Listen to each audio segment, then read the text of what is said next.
When you hear the words dark web hacker, what pops into your head? For most of us, it's that classic movie image, right?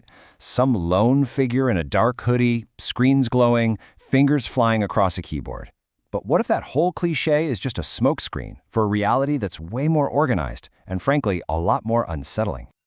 Okay, so let's just tear that myth apart right now. On one side, you've got the idea of the isolated genius, but the reality? Oh, it's not one person in a basement. It's this massive, surprisingly structured criminal ecosystem. It's basically a fully functioning underground economy that's running 24/7 in the darkest corners of the internet. So that's what we're going to do in this explainer. We are going to pull back that curtain and go way beyond the Hollywood hacker. We're going to look at who these people really are and the hidden world they've managed to build. So let's get on the same page. What are we actually talking about here? A dark web hacker isn't just any old cybercriminal. They're specifically using some pretty advanced skills and, more importantly, powerful anonymity tools on the hidden parts of the web. Their goal? To get into systems, steal data, or find weaknesses to exploit. And really, it's that combo, the high-level skill and the deep anonymity that makes them so different. You know, to really understand the hacker, you have to understand their habitat first. So let's explore the hidden infrastructure that makes their entire world go round. The whole foundation of this hidden world is tech like Tor. The easiest way to think about it is like a digital labyrinth. It takes your internet connection and just bounces it through a whole series of encrypted computers all over the globe. The end result is that it becomes almost impossible to trace where anything is coming from, creating the perfect anonymous playground for this digital underground to flourish. And inside this anonymous space, they've built a seriously sophisticated setup. I mean, it's like a real economy.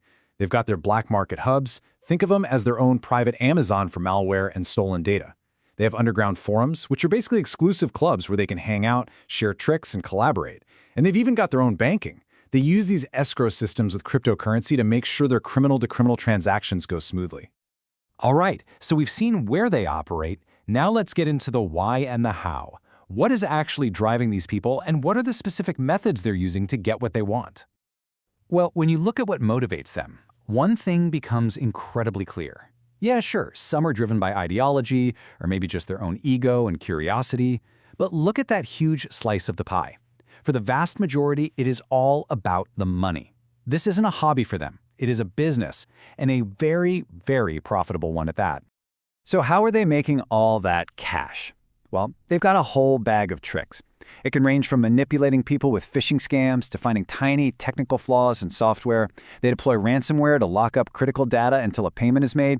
And they use a tactic called credential stuffing, which is where they take usernames and passwords stolen from one data breach and just try them everywhere else, because they're banking on the fact that you, like most of us, probably reuse your passwords. You know, we just mentioned ransomware, and that's a word we hear all the time. But let's just pause for a second. Just how profitable can a tactic like that really be? What are we talking about in terms of actual dollars? The answer is absolutely staggering. Ransomware isn't just some digital nuisance. It has exploded into one of the most lucrative criminal schemes on the entire planet, raking in millions, sometimes billions of dollars for these criminal groups. Okay, I know this can all feel a little abstract, like something out of a spy thriller, this shadowy world of digital criminals. But this is the part where it gets personal.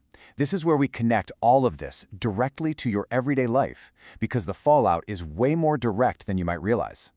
So let's break it down. How does this hidden digital world actually affect our real physical one?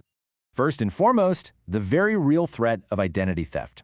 Your personal data, maybe your name, your address, your social security number, stolen in some data breach, can be bought and sold on those black market hubs we just talked about.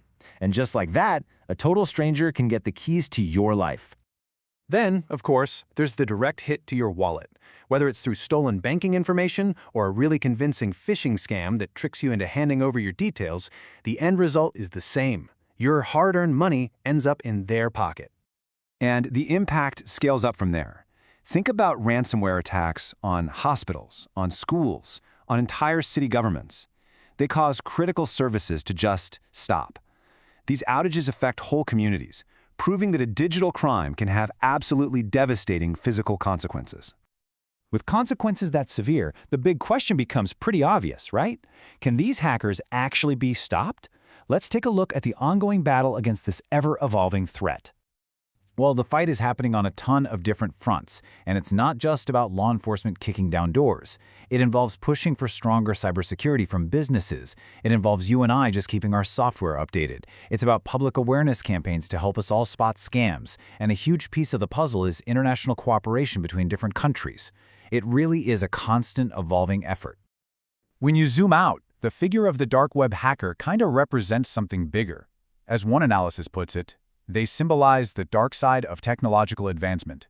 For every new technology we invent to connect us, it also creates a new vulnerability for someone to try and exploit. And that leads us with one final, and I think pretty crucial question. In a world where these digital threats are only getting more sophisticated and more complex every single day, what is our single best defense? Is it technology? Is it law enforcement? Or is it maybe just our own awareness?